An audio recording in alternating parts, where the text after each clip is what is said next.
Assalamualaikum warahmatullahi wabarakatuh. Selamat siang kepada teman-teman semua. Dan selamat siang untuk Pak Jimmy selaku dosen pengampu mata kuliah Pancasila di semester 2 ini. Perkenalkan, saya Naura Syifalika Putri Syama dengan NPM 2206837.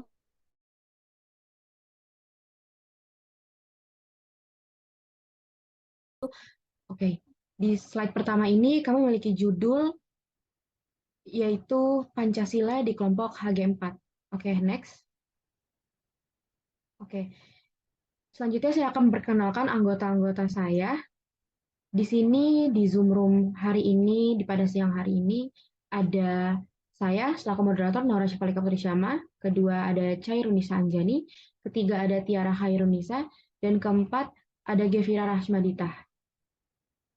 Dan untuk tim PPT ada Andita Bintang, ada Syahrani Izra, Angelica Kristiani, dan Fadia Rahmah.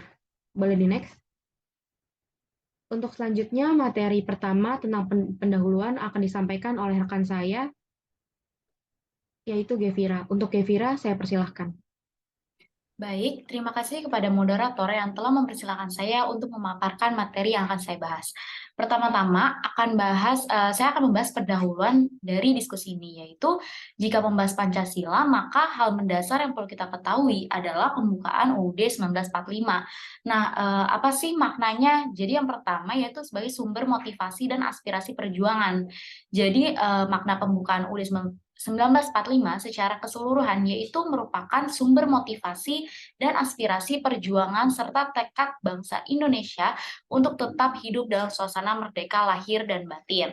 Yang kedua yaitu sebagai sumber cita-cita hukum dan moral. Jadi pembukaan UUD 1945 itu juga menjadi sumber cita-cita hukum dan moral dalam lingkup nasional dan lingkup internasional. Yang ketiga yaitu bernilai universal, yaitu pembukaan UUD 1945 bernilai universal yang artinya dijunjung tinggi oleh bangsa-bangsa di seluruh dunia. Yang keempat yaitu bernilai lestari, yaitu bagian UUD 1945 ini juga bernilai lestari yang berarti mampu menampung dinamika masyarakat dan tetap menjadi landasan perjuangan bangsa dan negara. Pembukaan UUD 1945 itu juga merupakan wujud tekad bangsa Indonesia untuk mencapai tujuan nasional. Pembukaan UUD 1945 mengandung nilai-nilai yang dijunjung tinggi bangsa Indonesia yang diyakini mampu menampung dinamika masyarakat dan menjadi landasan perjuangan bangsa dan negara. Boleh di next? Lalu dalam HG4 terdiri dari beberapa anggota yang berasal dari FG yang berbeda. Oleh karena itu, apa aja sih poin-poin penting dalam LSPB yang kami diskusikan? Di antaranya adalah yang pertama yaitu pendidikan Pancasila. Pendidikan Pancasila adalah suatu usaha sadar yang terencana dan terarah yaitu melalui pendidikan formal untuk mentransformasikan nilai-nilai yang terkandung dalam dasar negara Pancasila pada generasi muda Indonesia sehingga memiliki watak Pancasila di dalam dirinya. Pendidikan Pancasila yaitu membantu mengembangkan karakter manusia. Pendidikan Pancasila sangat penting karena merupakan proses lanjutan pembentukan karakter yang bermoral dan berwawasan luas bagi manusia. Pendidikan Pancasila itu juga menjelaskan tentang landasan tujuan, sejarah paham kebangsaan Indonesia, Pancasila sebagai sistem filsafat ideologi dalam konteks kebangsaan RI, dan sebagai etika politik. Oleh karena itu, pendidikan tentang Pancasila perlu diberikan di setiap jenjang pendidikan. Pendidikan Pancasila mewujudkan suasana dan proses pembelajaran aktif sehingga mengembangkan potensi diri menjadi pengetahuan, kepribadian, dan keahlian. Pendidikan Pancasila diharapkan dapat memberikan kontribusi yang konstruktif dalam bermasyarakat, berbangsa, dan bernegara.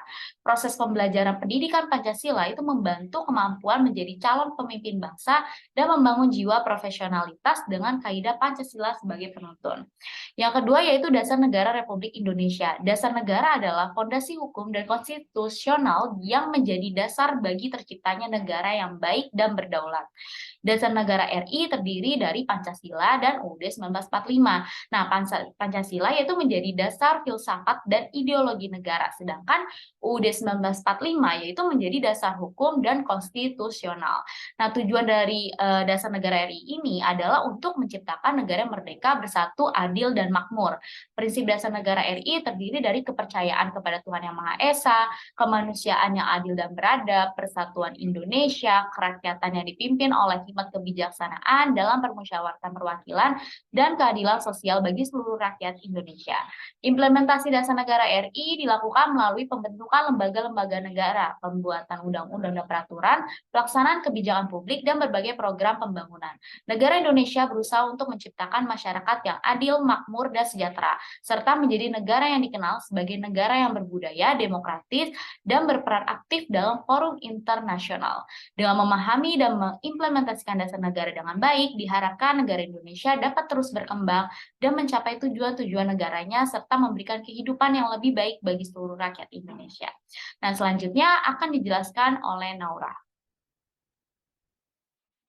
Oke, baik, next.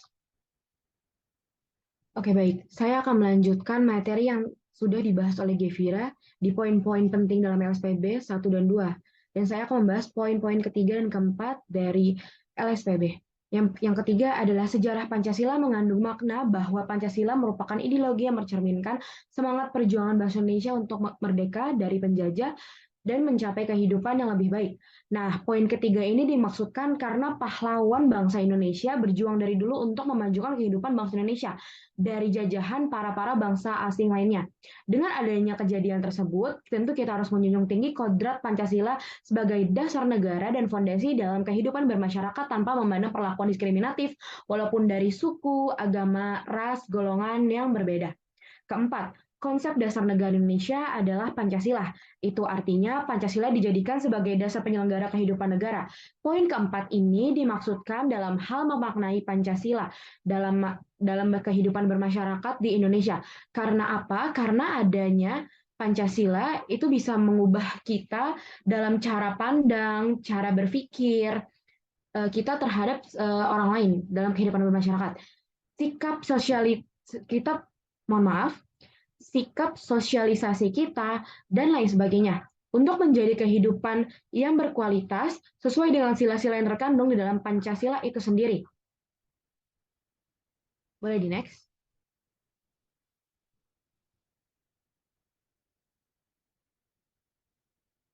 Oke, baik. Materi selanjutnya adalah keterkaitan LSPB. Pancasila merupakan falsafah dan dasar negara Republik Indonesia sebagai pedoman dari segala kehidupan bermasyarakat di Indonesia, berbagai bangsa, dan bernegara bagi seluruh rakyat Indonesia. Pancasila terdiri atas 5 sila yang mengandung nilai-nilai di dalamnya. Nilai-nilai tersebut diwujudkan sebagai pengalaman dalam kehidupan bermasyarakat. Maka dari itu Pancasila memiliki beberapa falsafah dalam kehidupan berbangsa. Pancasila juga mencerminkan hubungan manusia dengan Tuhannya, manusia dengan manusia, dan manusia dengan lingkungan alam sekitarnya. Falsafah Pancasila ini merupakan suatu pandangan hidup yang telah diyakini bangsa Indonesia sebagai suatu kebenaran karena itu dijadikan falsafah kehidupan bangsa di Indonesia. Pancasila falsafahnya meliputi nilai untuk hidup tolong-menolong atau semangat bergotong royong, rukun, saling menjaga satu sama lain dan menjaga keamanan, dan pertahanan, serta saling menghargai dan memberikan kebebasan beragama. Kemudian, pengertian Pancasila sebagai dasar negara diperoleh dari alinea keempat dalam pembukaan Undang-Undang Dasar 1945 dan tertuang jelas dalam Memorandum DPR GR pada tanggal 9 Juni tahun 1966 yang melandaskan bahwa Pancasila sebagai pandangan hidup bangsa yang telah dimurnikan dan dipadatkan oleh PPKI. Sekian dari saya, terima kasih. Untuk materi selanjutnya akan dilanjutkan oleh Chairunisa Anjani. Untuk Chairunisa Anjani, saya persilahkan. Baik, terima kasih kepada Naura yang sudah mempersilahkan saya untuk mempresentasikan materi selanjutnya mengenai keterkaitan antara LSPB. Berikut saya akan memaparkan mengenai keterkaitan antara sejarah Pancasila dengan dasar negara Pancasila. Berbicara mengenai sejarah, keberadaan Pancasila sebagai dasar negara Indonesia yang sangat ini berdaulat tidak lepas tentunya dari sejarahnya. Tanpa adanya sejarah, maka tentu Pancasila tidak akan ada sampai saat ini. Selain itu, tanpa perjuangan para pahlawan kemerdekaan yang sudah berusaha dengan segala pengorbanannya untuk Indonesia hingga saat ini, negara Indonesia telah menjadi negara yang berdaulat dengan Pancasila sebagai dasar negara Indonesia. Terbentuknya Pancasila bermula dari penjajahan oleh Jepang yang berkuasa di Indonesia. Pada saat itu, Jepang menjanjikan kemerdekaan kepada Indonesia, sehingga dibentuklah BPUPKI yang diketuai oleh Dr. Rajiman Wadio Diningrat sebagai organisasi untuk mempersiapkan kemerdekaan Indonesia. Pada sidangnya dibahas mengenai penyusunan dasar negara Indonesia yang salah satunya diusulkan oleh Insinyur Soekarno, hingga dibentuklah Panitia 9 yang anggotanya juga berasal dari BPUPKI, yang mana panitia tersebut berhasil mengesahkan Piagam Jakarta yang di dalamnya termuat 5 sila Pancasila. Namun pada saat itu masih perlu direvisi mengenai beberapa kata-kata yang mengarah pada negara Islam. Hingga menjelang kekalahan Jepang pada Perang Dunia Kedua, setelah terjadinya peristiwa bom atom Hiroshima dan Nagasaki oleh Amerika Serikat, maka kalah sudah Jepang dalam perang tersebut. Hal ini membuat pemuda Indonesia semakin bersemangat untuk segera memerdekakan Indonesia. Jepang mendirikan PPKI yang diketuai oleh Insinyur Soekarno pada sidangnya yang pertama tanggal 18 Agustus, tepat sehari setelah proklamasi Indonesia, disahkanlah Pancasila sebagai dasar negara Republik Indonesia. Tentu sejarah tersebut harus selalu diingat oleh kita sebagai bangsa Indonesia yang berdasarkan Pancasila, harus bisa mengetahui awal mula bagaimana Pancasila itu bisa ada hingga saat ini. Oke, boleh di next slide.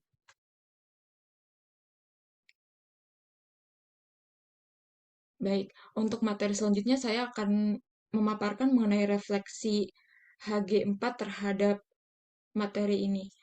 Baik, untuk poin yang pertama, Pancasila merupakan pilar ideologi, yang berarti Pancasila adalah ideologi bangsa Indonesia, yang berarti peran Pancasila sebagai ideologi memberikan bimbingan kepada masyarakat Indonesia dalam menentukan sikap dan tingkah laku. Nilai-nilai yang terkandung dalam kelima asas Pancasila dijadikan patokan aturan oleh bangsa ini dalam berbuat di kehidupan bermasyarakat serta bernegara. Apabila aturan Pancasila sebagai ideologi negara dilanggar, maka hukumannya adalah berupa sanksi moral dan sosial. Mereka yang melanggar dan tidak berpedoman pada nilai-nilai Pancasila tidak akan terkena sanksi hukum. Ada baiknya mereka merasa malu dengan segala sikap dan tingkah lakunya yang melanggar norma Pancasila. Yang kedua, sebagai dasar negara, Pancasila merupakan pedoman dalam setiap hal yang kita lakukan, dengan artian setiap perbuatan yang kita lakukan harus berpedoman kepada kelima sila Pancasila. Dari sila pertama, ketuhanan yang Maha Esa, yang berarti kita harus menjalankan apa yang diperintahkan dan dilarang oleh Tuhan yang Maha Esa. Sila kedua, yang berarti kita harus saling menjunjung tinggi hak dan kewajiban warga negara. Sila ketiga, kita harus saling bersatu dalam perbedaan. Sila keempat, selalu mengambil jalan bermusyawarah dalam menyelesaikan suatu permasalahan dan menghargai pendapat orang lain. Sila kelima, sebagai makhluk sosial, haruslah saling menolong terhadap sesama. Lalu poin yang ketiga, Pancasila sebagai sumber dari segala sumber hukum. Maksudnya, berarti segala hukum yang terdapat di Indonesia harus berpedoman kepada kelima sila Pancasila. Tidak boleh melenceng sedikit pun, baik itu undang-undang dasar ataupun peraturan pemerintah, peraturan daerah, semua harus bersumber dari Pancasila. Baik, sekian yang dapat saya sampaikan. Untuk materi selanjutnya akan dipresentasikan oleh Tiara Harunisa. Kepada Tiara Harunisa, dipersilahkan. Baik, terima kasih Nisha yang telah menjelaskan materi sebelumnya mengenai keterkaitan LSPB dan refleksi kelompok terhadap LSPB. Di sini saya akan menjelaskan kesimpulan HG4 terhadap materi Pancasila. 9 fungsi dari dasar negara Pancasila yaitu yang pertama, Pancasila sebagai ideologi negara. Pancasila merupakan pilar ideologi bangsa Indonesia. Jadi fungsi Pancasila sebagai ideologi negara yaitu mewujudkan masyarakat yang adil dan makmur, baik secara material maupun spiritual. Tujuan tersebut dicapai dalam wadah negara kesatuan Republik Indonesia yang merdeka, berdaulat, bersatu, dan berkedaulatan rakyat. Selain itu juga mencakup sikap warga negara yang mewujudkan kehidupan bangsa dan dunia yang aman, tentram, tertib, dan damai. Lalu yang kedua, Pancasila sebagai dasar negara. Pancasila merupakan pedoman dalam setiap hal yang kita lakukan. Nah, Pancasila di Indonesia dijadikan sebagai pedoman dan pandangan hidup bermasyarakat. Pancasila sebagai jiwa dan kepribadian bangsa tidak dapat dipisahkan dari kehidupan berbangsa dan bernegara. Pancasila dapat didefinisikan sebagai kaidah negara yang fundamental, artinya sebagai hukum dasar, baik itu yang tertulis ataupun yang tidak tertulis. Hal tersebut menjadikan Pancasila sebagai dasar untuk mengatur pemerintahan dan seluruh penyelenggaraan negara. Lalu yang ketiga, Pancasila sebagai jiwa bangsa. Pancasila sebagai jiwa bangsa ini merupakan nilai-nilai kehidupan dalam bermasyarakat bangsa Indonesia. Yang kelima adalah Pancasila sebagai pandangan hidup bangsa Indonesia. Pancasila sebagai pandangan hidup bangsa mengandung makna bahwa semua aktivitas bangsa Indonesia harus sesuai dengan sila yang ada dalam Pancasila. Pandangan hidup ini merupakan kristalisasi pengalaman hidup sejarah bangsa Indonesia yang membentuk sikap, perilaku, tata norma, etika yang telah menjadi pandangan hidup. Boleh next slide?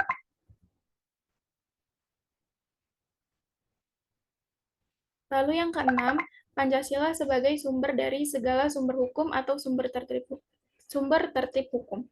Jadi, semua kehidupan bangsa Indonesia berdasarkan Pancasila, maka dari itu, seluruh tindakan kekuasaan dalam masyarakat akan berlandaskan hukum. Sumber tertib hukum Republik Indonesia adalah pandangan hidup, kesadaran, cita-cita hukum, serta cita-cita moral yang meliputi suasana kejiwaan, serta watak bangsa Indonesia. Yang ketujuh, Pancasila sebagai perjanjian luhur bangsa. Dirancangnya Pancasila oleh pendiri bangsa harus dilaksanakan, dipelihara, dan dilestarikan oleh seluruh masyarakat Indonesia. Yang kedelapan, Pancasila sebagai cita-cita dan tujuan bangsa Indonesia. Cita-cita luhur negara Indonesia adalah merupakan kembangan jiwa Pancasila. Cita-cita luhur inilah yang akan menjadi arah untuk mencapai tujuan bangsa Indonesia. Lalu yang terakhir, atau yang kesembilan, Pancasila sebagai falsafah hidup yang mempersatukan bangsa. Sesuai dengan isi sila ketiga, Pancasila menjadi sarana untuk bisa mempersatukan bangsa Indonesia.